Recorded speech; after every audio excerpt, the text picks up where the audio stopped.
Maybe. Bye.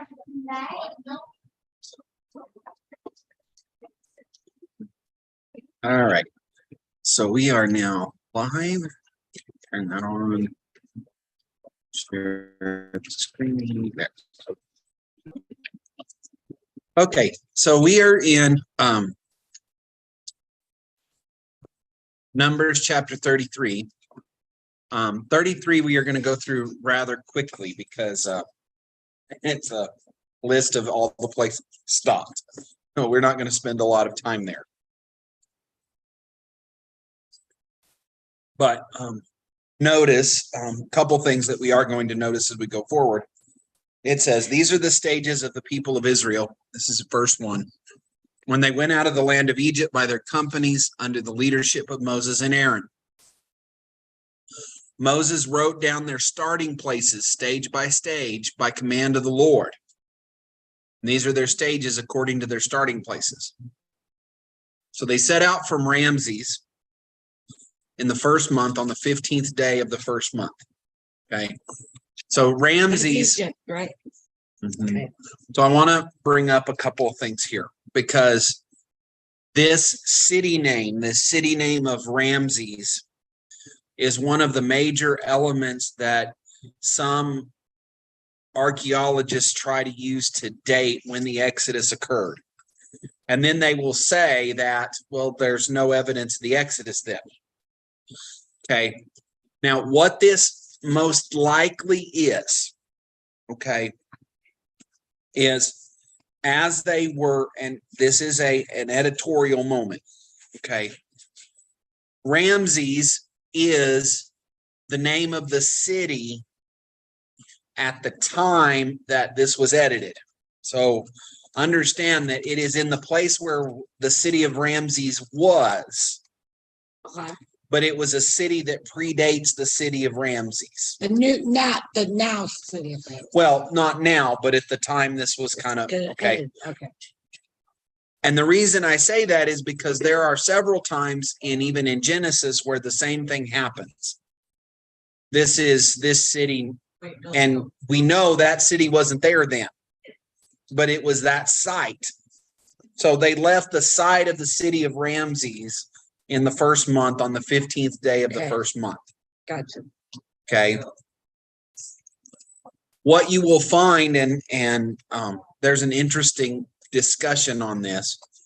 What you will find is that archaeologically speaking, there are some archaeological finds at the site of where the city of Ramses was that fit the idea of Israel very well, but the archaeologists refute that could be them because it's too early. Okay. It's not during the time frame they've decided was the time frame of this. And part of that is this city of Ramses. Gotcha. Okay. But the important part for here is they set out from the city they had been living in as while they were slaves under Egypt on the first month, on the 15th day of the first month. What happened on the 14th day of the first month? Passover. But wait a minute. I thought all the Passover rituals had like all these days of no work. How would they have left? Remember, the days of no work are in remembrance of this event.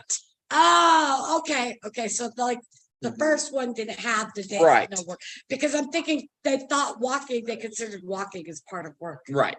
But in this case, the remembrance of Passover Is why they is on the first anniversary of the Exodus. this event. Okay, gotcha. Okay. Okay. So, and in fact, it goes further. It says on the day after the Passover, Yeah. the people of Israel went out triumphantly in the sight of all the Egyptians, while the Egyptians were burying all their firstborns. Yeah. So think about the picture here and the final kind of element of this. They're leaving. The Jews, the Israelites are leaving in triumph, carrying off the spoils of Egypt. And as they're leaving, the Egyptians are looking up from all the funerals. Yeah, because they're doing mass funerals at this point. Okay. So whom the Lord had struck down among them, on their gods also the Lord executed judgments. Now we've talked about this before when we were in Exodus. Each of the plagues had a connection to one of the Egyptian gods. Yeah. Okay.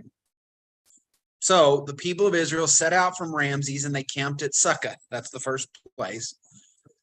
Then they set out from Succoth and camped at Etham, which is on the edge of the wilderness. Then they set out from Etham and turned back to Pi-Hiroth, okay, which is east of Bel-Zephon, and they camped before Migdol. Now, here's the thing. These three trips lead them from Ramses to the shore of the Red Sea, Okay. which is where Pharaoh looks and says, well, they're lost in the wilderness, and I don't really want to let them go, so he sends their army after them. It is here at Pi-Hiroth, Okay. where they part the Red Sea, they cross through in the midst of the Red Sea, and the Egyptians are drowned. Roger.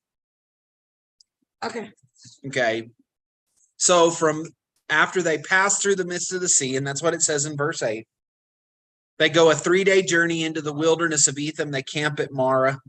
Marah is the place where the water was bitter. Oh yeah. And he threw the stick in and made it drinkable. Yeah. Then they come to Elam, which has 12 springs of water and 70 palm trees. They camp there. Okay. Then they went into the wilderness of Sin, camped at Dophka. They set out from Dophka and camped at Alush. And then they set out from Alush and camped at Rephidim. Rephidim is where water comes out of the rock for the first time. And then they go from Rephidim to Sinai. Now they are at Sinai for nearly 2 years. Yeah, for a long time. Okay. They leave there and they pass on. And when they come over here in verse 19 to Ramon Perez is where they choose not to go into the land. Oh, because God was trying to take them there, like, oh, we're scared. So from Ramon Perez, now we begin the wanderings. And you see, they go there, so they go here, they go here, they go here, they go here, they go here, they go here, they go here. Okay. So then verse 38, they finally come to Mount Hor on the edge of the land of Edom. Aaron goes up on Mount Hor, this is verse 38, at the command of the Lord, and he dies there in the 40th year after the people of Israel had come out of the land of Egypt. Oh, because Mount Hor is where they split up the land, right? Well, it is part that, yes, there's some passing within all of that. Okay. If that's where Moses dies. But that's later. There's a little bit left to go here.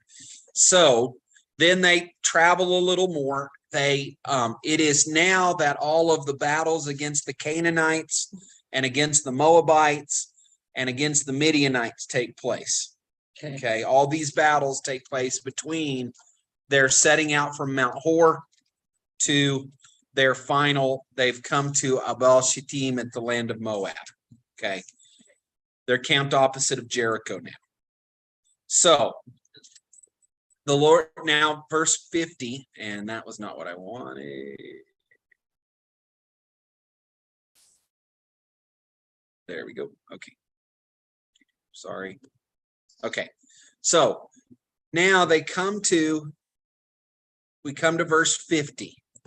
And in verse 50, it says, and the Lord spoke to Moses in the plains of Moab by the Jordan at Jericho. Okay, so they are on the eastern side of the river across from Jericho. Okay. Saying, speak to the people of Israel and say to them, when you pass over the Jordan into the land of Canaan, then you shall drive out all the inhabitants of the land from before you. Okay. Don't leave any of them. So don't leave any of the Canaanite cities. Don't leave any of the Canaanite villages. Don't Drive every single one of them out. Gotcha. Okay. Then also it says, destroy all their figured stones and destroy all their metal images and demolish all their high places. So anything that involves their pagan worship, tear down. Gotcha. Okay. So you shall take possession of the land and settle in it, for I have given you the land to possess. You shall inherit the land by lot according to your clans. Okay. So here's how this works. After they are given peace in the land, after they are given rest from their first set of battles, then we find this in Joshua. Joshua goes in and he casts lots, which is some kind of dice or something like that, and says, okay, so which tribe gets this piece of land? And they determine the tribal places. Okay. And then within that tribe, then they cast lots for each clan to have their inheritance in the land. Now, there is one, and actually possibly two, exceptions to that. Caleb. So Caleb is the one of the first generation who's still him and Joshua. All right. Caleb is promised the land that he walked through while they were spying out the land. Okay. Okay, which is in the tribe of Judah. But he is given that particular part of the tribe of Judah. And so God actually works out that the lot for Judah falls within the land that Caleb walked through, and then Caleb is given that land specifically because it had already been promised to him. Gotcha. Okay. But anyway, the idea is, to a large tribe, you shall give a large plot of land. Yeah. To a smaller tribe, you give a smaller part of land. Wherever the lot falls for anyone, that shall be his. According to the tribes of your fathers, you shall inherit.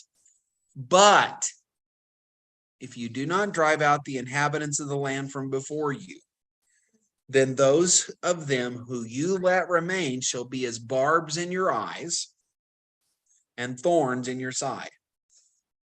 And they totally are. They will cause you pain and discomfort and trouble. They will trouble you in the land where you dwell. And then here comes the big thing at the end. And I will do to you as I thought to do to them. I will drive you out of this land. If you didn't listen and drive everybody out like you were supposed to. Yep. So guess what they did? They didn't drive everybody out. So they became a thorn in their Uh-huh. side. And by the way, when you get into Joshua and Judges, you hear those exact words.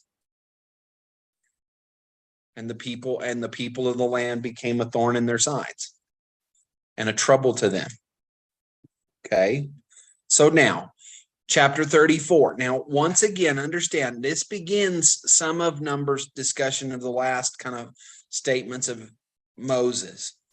Deuteronomy is the last address of Moses before he goes up the mountain to die. Okay. But here, God is giving Moses final instructions that he needs to give to the people about how things will work in the land of Israel before he goes up on the mountain to die. So the Lord speaks to Moses again and says, command the people of Israel and say to them, when you enter the land of Canaan, this is the land that shall fall to you for an inheritance, the land of Canaan as defined by its borders. Your south side shall be from the wilderness of Zin alongside Edom, and your southern border shall run from the end of the Salt Sea on the east. Okay. And your border shall turn south of the ascent at Akrabim and cross to Zin, and its limit shall be south of Kadesh Barnea. Okay. So watch what he's doing. He's defining their national boundaries. Gotcha. Okay. Now, those change some, but that's what he's doing. That's what he's defining. He's defining what their boundaries will be inside the land of Canaan. Gotcha. Okay.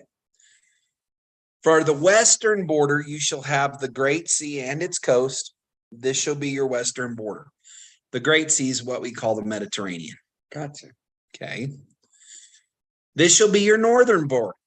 From your Great Sea, you shall draw a line to Mount Hor. From Mount Hor, you shall draw a line to Lebo Hamath, and the limit of the border shall be at Zedad.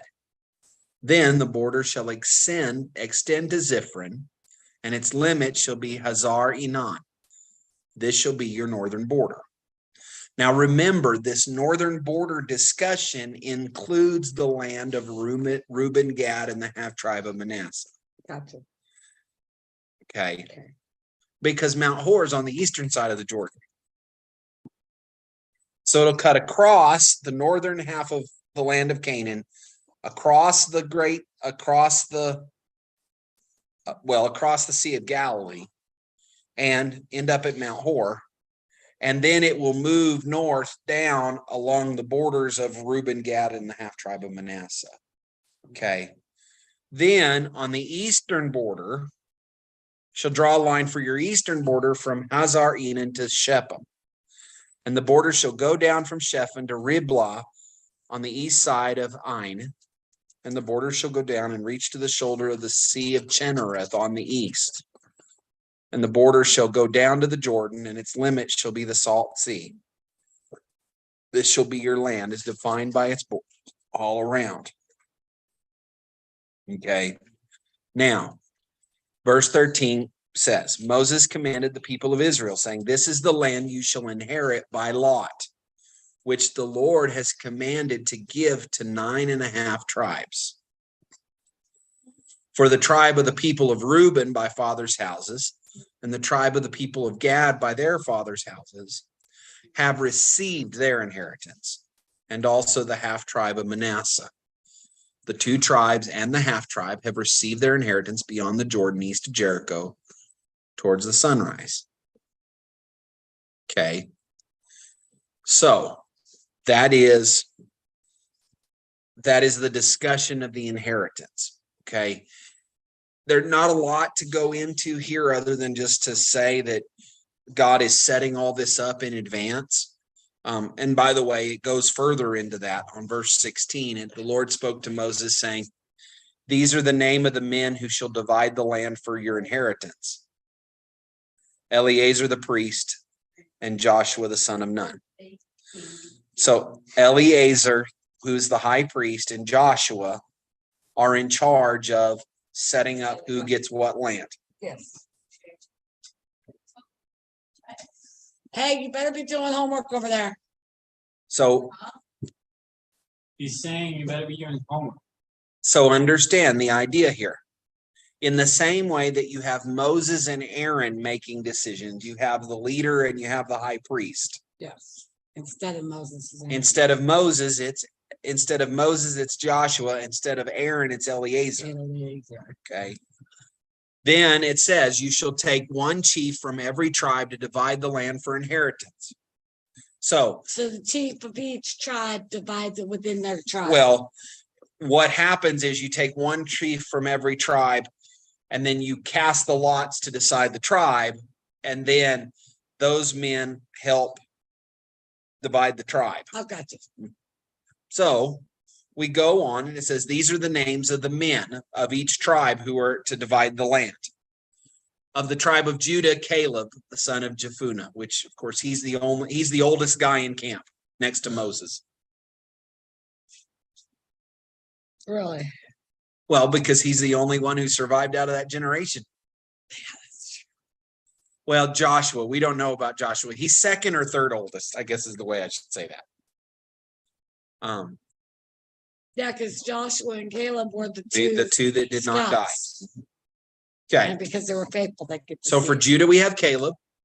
Of the tribe of Simeon, Shemuel, the son of Ammihud. Of the tribe of Benjamin, Eladad, the son of Chislam. Of the tribe of Dan, a chief, Buki, the son of Jogli. Some of the names are fun. Of the tribe of Joseph. Of the tribe of the people of Manasseh, a chief, Haniel, the son of Ephod. And of the tribe of the people of Ephraim, a chief, Kemuel, the son of Shiftan. Of the tribe of the people of Zebulun, a chief, Elizaphan, the son of Parnak. Of the tribe of Issachar, a chief, Paltiel, the son of Azan. And of the tribe of the people of Asher, a chief, Ahihud, the son of Shilomi. Of the tribe of the people of Naphtali, a chief, Pedahel, the son of Ammihud. These are the men whom the Lord commanded to divide the inheritance for the people of Israel in the land of Canaan. Now remember, they are to be administrators of this process, but it is still done by lot who gets what piece of land. In a way, what is going on is these 14 men are the executors. If you were to, if you were to use that term, they're the executors. This is what God says is supposed to happen. I am here to enforce what God has said. Okay. So now in chapter 35, we move into two pretty important things here. One are the cities for the Levites. Okay. Now remember, the Levites do not have their own tribal land.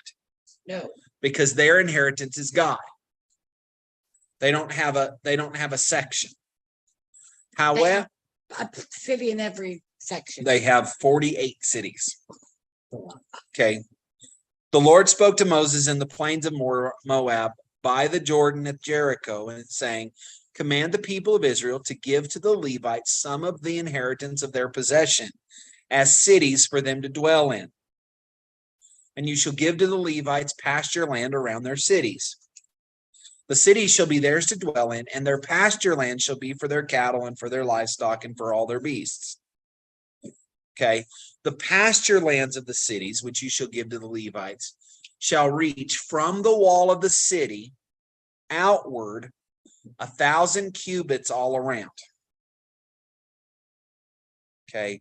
So 3,000, 18 inches is a cubit. Hold on, let me look and see. I know that's somewhere like that. So the length of a forearm is what it says. Okay. Okay. So it's not a huge amount. Okay. So 1,000 cubits all around. You shall measure outside the city on the east side. Okay. 2,000 cubits on the south side, 2,000 cubits. So there's 1,000 cubits outside of the wall. And then from that point, then there's another 2,000 that is pasture land. Gotcha. So the city is measured as 1,000 cubits from the wall. Okay. So you take the outside wall of the city and you Go 1,000 cubits. go 1,000 cubits out, and that's the city proper. Yeah. And then you go another 2,000 cubits in each direction to give them their pasture land. Okay. So then it goes on. This shall belong to them as pasture land for their cities. The cities that you give to the Levites shall be the 6 cities of refuge, where you shall permit the manslayer to flee. And in addition, you shall give them 42 cities. Okay. So we're going to find out a little more of this as we go forward about the cities of refuge. But the idea is within the 12 tribes, each tribe, the Levites will have 4 cities.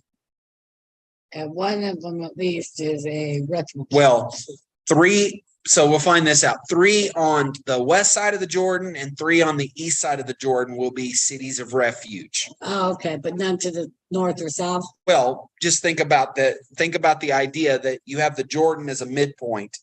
So you have 3 within the 9.5 tribes. Oh, okay. And then you have 3 within the 2.5 tribes that are Gotcha. on the east side of the Jordan. That makes sense now.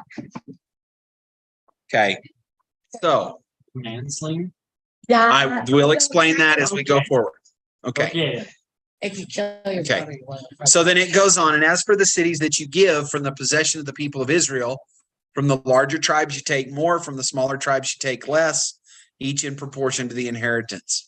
So Judah would have more Levite cities than Dan. Because they're small. Right. Okay. Now, to answer your question, Jonathan, here goes the city of refuge. Okay. This point. The Lord spoke to Moses, saying, speak to the people of Israel and say to them, okay, when you cross the Jordan into the land of Canaan, then you shall select cities to be cities of refuge for you, that the manslayer who kills any person without intent may flee there. Okay. So accidental murder. Okay. So here is actually how this works. Okay. How this works is if you killed somebody. So let's say that, and this is actually one of the examples. I'm up on the city wall and I'm cleaning and I grab a big rock and throw it off the wall and it falls and kills somebody. Then the way it worked is his family could then choose one member of their family to be their avenger, and he could come kill me. For accidental. And so my option is to leave the city and go to a city of refuge and stay there. If I stay there, then the avenger has to come to the city of refuge and say, I'm here for so-and-so. He killed my brother. Okay, I'm looking for the man who shot my paw. Okay, so, all right. If you were inside of a city of refuge, then you had a fair trial. Whereas If you were found guilty, then the family avenger got to execute you. But if you were found innocent, then we'll get into this some. We'll keep going. So the cities shall be for you a refuge from the avenger, that the manslayer may not die until he stands before the congregation for judgment. Okay. And the cities that you shall give is 6 cities of refuge, 3 beyond the Jordan and 3 in the land of Canaan to be cities of refuge. These cities shall be for refuge for the people of Israel, or for the stranger or the sojourner among you. You did not have to be Hebrew to take advantage of the cities of refuge. So even if they were a foreigner. they could take advantage of it. Okay. Well, that's cool. But, verse 16, but if he struck him down with an iron object so that he died, he's a murderer.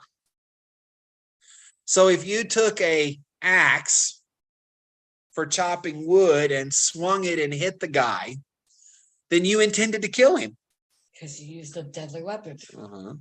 Then you're executed. Okay. The man shall be put to death. Verse 17, if he struck him down with a stone tool that could cause death and he died, he's a murderer. He will be put to death. Or if he struck him down with a wooden tool that could cause death and he died, he's a murderer. The murderer shall be put to death. The avenger of blood shall himself put the murderer to death when he meets him. He shall be put to death. Then verse 20 goes into a couple of other instances here. What's up? What are you doing? What? Oh, okay. That's fine. All right. So then it goes on a little bit, not talking about specific weapons, but if he pushes him out of hatred or hurls something at him. So basically, if you're angry or you hate on him, then there's intent to do bodily harm. And you lied in wait. So you were waiting for him. So there's a set of ambush. premeditation here. Yeah. Okay. So that he died, or in enmity struck him down with his hand so that he died. Then he who struck the blow will be put to death. So watch. We're actually running into the two things, the two major elements that we talked to about murder. You have premeditated murder, lying in wait, and you have manslaughter. Hot-blooded anger is kind of the idea. You're so angry you kill them. Okay, but you meant to. Okay. Okay. Or meant to hurt him and he dies. That would be the difference between murder one, murder two, and manslaughter. Right. You meant to injure him and he dies. And he dies. So if you were intending on causing. In bodily harm. Nope, you're good. All right, so the avenger of blood shall put the murderer to death when he meets him. Okay, but if he pushed him suddenly without enmity, he didn't Like if it was, walking by and shoves him or whatever and he falls out. but it didn't Okay, do. he didn't do it on purpose. maliciously. Or hurled anything on him without lying in wait, or used a stone that could cause death, and without seeing him, dropped it on him. See, Like there's off that the one. wall, like off the wall. So that he died, though he was not his enemy and did not seek his harm. Then the congregation shall restore him to his city of refuge to which he fled. Okay, so the idea here is if he did not intend to kill him, there is still a consequence. Yeah, Okay, he doesn't die, but he has to stay in the city of refuge. which could be very devastating with the other business or whatnot. Okay. He shall live in it until the death of the high priest. So, for example, so you have Eleazar as the high priest right now. Okay, Okay. And if Eleazar lives another 25 years, then you have to stay in the city of refuge for another 25 years. But Okay. once he dies, you could go back to your Once he dies, then it's homeland. right. It's squashed. Okay. Gotcha. But who anointed him, okay, who was anointed with the holy oil. But if a manslayer shall at any time go beyond the boundaries of his city of refuge to which he fled, and by the way, those boundaries are the 3,000 cubits outside the wall, Yeah, the city proper. the city proper, and probably the pasture land. Okay. Probably is both. Oh. And the avenger of blood finds him outside the boundaries of his city of refuge, and the avenger of blood kills the manslayer, he shall not be guilty. Because he's just doing what he He was was just doing his job. doing, Right. what he was appointed to Okay. do. For he must remain in his city of refuge until the death of the high priest. But after the death of the high priest, the manslayer may return to the land of his possession. And these things shall be for a statute and a rule for you throughout your generations in all of your dwelling places. Okay. So the idea is, and once again, notice what we're saying. The man who did the killing had an inheritance in the land of Israel. Yeah. He has to leave his inheritance And go and over hide out in a city of refuge for however many years. till the priest dies. The priest dies.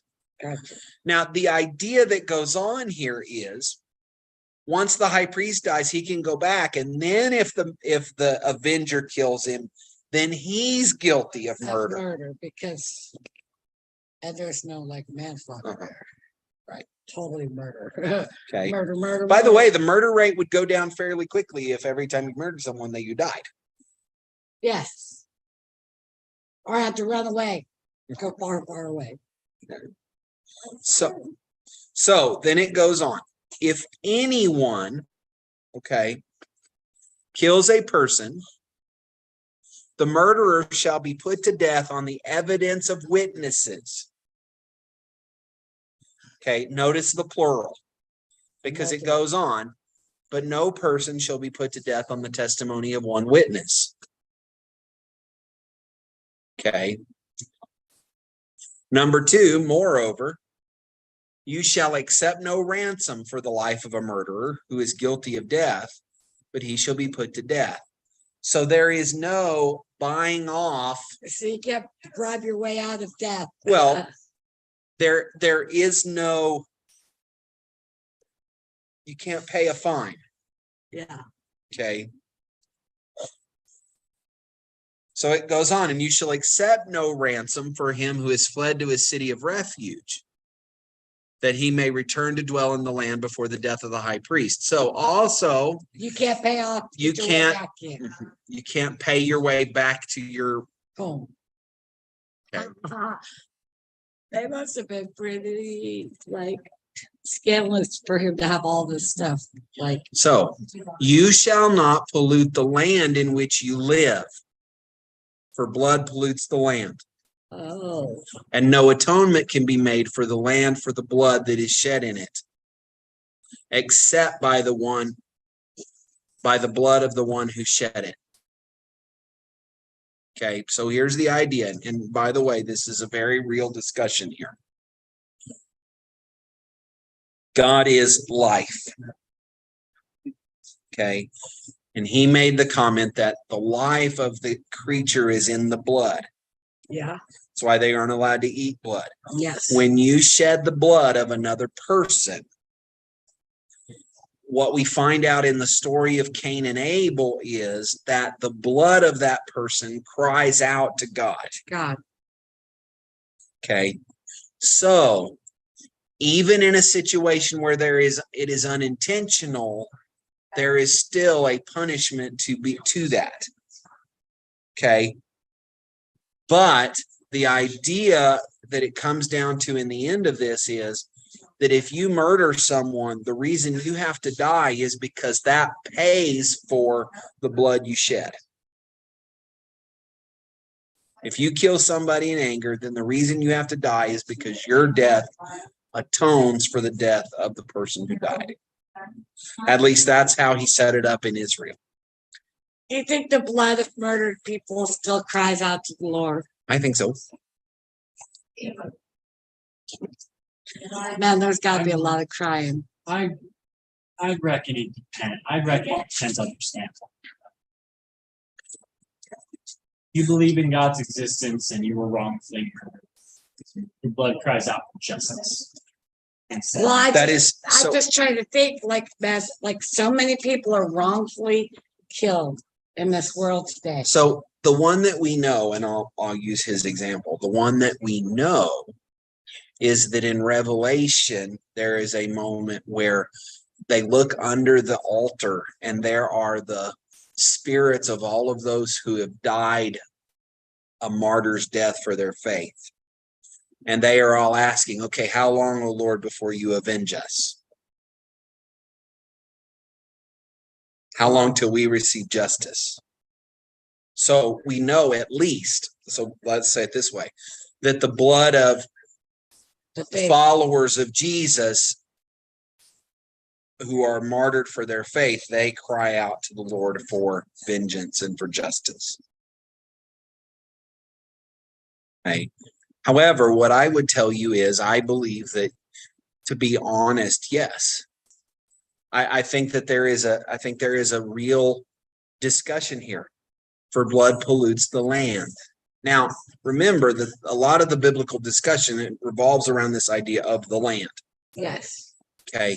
But I would still tell you that there is a level of, and remember, all sins are the same to God. I don't want to get confused on that. But you are talking about taking the life of something that was created in the image of God and ending that life. And it's like killing God. Well, even though you can't, but it's the same. It's something that was theory. created in the image of God. Yeah. And so let's go a step further. We know that God loves even the sinner. Yes. Okay. He may hate their sin, But and he there may loves be them. judgment for their sin, but he loves them. You are killing something that God loved. Not a good idea. No. I was just curious because, like, there's so much senseless death Yeah. out there in this world. You know? Well, and let's take it to the ultimate discussion. How many unborn babies have died in the last 40 That's true. years? I know. Notice, pollutes the land. By the way, let's just make sure we dig into this. Often, and boy, it's scary to say this. Often, the final step in a nation's fall away from God is when they begin sacrificing their own children. Why? It pollutes The land. the land. Okay. Before the fall of Israel, they were sacrificing their children. Before the fall of Egypt, Sacrificing their kids. what were they doing that Moses escaped from? Killing their kids. Killing all the Hebrew kids. Yeah. Okay. Rome killed their own children. Herod sacrificing children to try to stop Jesus. Yeah. Okay. The sacrifice of children, the sacrifice of the innocent, God is not a fan of. There are severe consequences for that. Okay. Now, let me see. I don't remember. Nope. We're going to go ahead through 36 because we will finish Numbers tonight. All right. The heads of the fathers' houses of the clans of Israel, of the people of Gilead, the son of Machir, son of Manasseh, from the clans of the people of Joseph. Okay. So we are talking about one group within Manasseh. Okay. A family within Manasseh. We have seen them already. Came near and spoke to Moses and before the chiefs, the heads of the fathers' houses of the people of Israel.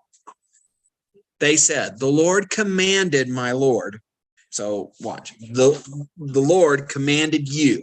That's what he's saying. Yeah. To give the land for inheritance by lot to the people of Israel.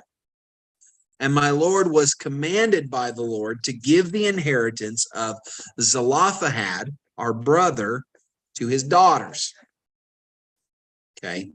So remember, we saw those 5 sisters. They come and say, we don't want our father's name to die out. Yeah. So let us have the inheritance. So now we're dealing with an issue that has been thought of about that. But if they were to be married to any of the sons of the other tribes of the people of Israel, so let's say this woman from Manasseh marries a man from the tribe of Judah, and they have a kid. Then when the land passes from her to her son, then the land would pass from the tribe of Manasseh to the tribe of Judah, is what they're saying. Because their son would be of the tribe of Judah. But that doesn't make sense because then their land would die out anyway. Their name would die out anyway. Okay. So that's why that's why they're dealing with this. Oh, So okay. what they're saying is, then their inheritance will, so if they married the son of the other tribes of the people of Israel, then their inheritance will be taken away from the inheritance of our fathers and added to the inheritance of the tribe into which they marry. So our tribe, the tribe of Manasseh, would lose part of its inheritance in marriage. Yeah. Okay. So it will be taken away from the lot of our inheritance. And when the Jubilee of the people of Israel come, then their inheritance will be added to the inheritance of the tribe into which they marry. And their inheritance will be taken from the tribe, from the inheritance of the tribe of our fathers. Okay, so that makes sense. Okay, so Moses commanded the people of Israel according to the word of the Lord, saying, the tribe of the people of Joseph is right. This is what the Lord commands concerning the daughters of Zelophehad. Let them marry whom they think best, only they shall marry within the tribe of their father, within the clan of the tribe of their father. That way it stays. Their inheritance stays within the tribe. So if they marry outside the clan, they lose it, huh? That's, I guess, is the idea. Or they've just, it's probably not even that. It's they've been forbidden to marry outside of the tribe, outside of the clan of their fathers. So it's actually a little bit even more restrictive. They have to marry second, third cousin somewhere in that area. Okay. Now, in our own modern sensibilities, that sounds not so good. But remember, we are talking about a situation where, and by the way, this kind of evolves a little bit throughout. Okay. In the days of Abraham, they did marry close relatives. Because that's all there was. Okay. The distance at which you had to be to marry increases throughout the Old Testament. Okay. Well, why? Well, we all know that when we talk about incest today, that it causes major issues. Okay. But what is the real issue there? Well, it's the same thing when you talk about, and it sounds funny to say this, but when you talk about animal breeding. And breeding animals. Okay. That too. But if you've got pure stock, you can get away maybe once. Yeah. But you don't want to keep. You don't want to keep generation after generation because eventually the gene pool blows up, which is what happened in Western Europe. Is they were all marrying their cousins, and it started all these problems within the genetics of the royal families because they were all intermarrying and they were all related. Because they didn't want any commoners in their Mhm. royal blood. But the idea here is, so we're not talking direct relative, but we're talking, Cousins and second or third cousin, somewhere in that idea. Okay. So the inheritance of the people of Israel shall not be transferred from one tribe to another. For every one of the people of Israel shall hold on to the inheritance of the tribe of his fathers. Okay. And every daughter who possesses an inheritance in any tribe of the people of Israel shall be wife to one of the clan of the tribe of her father.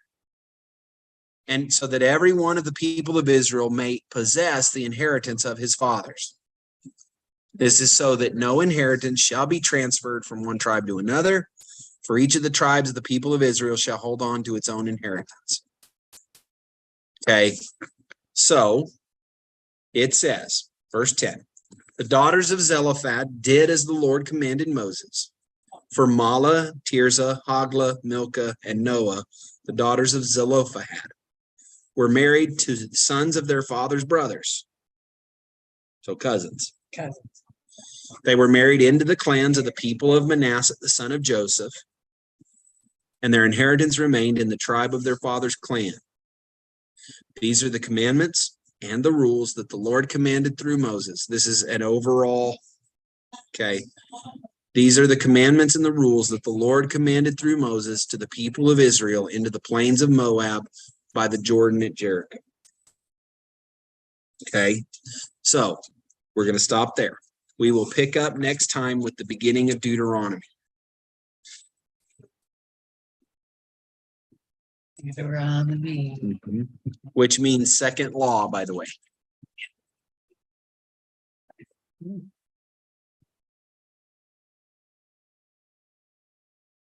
Oh, have a good night.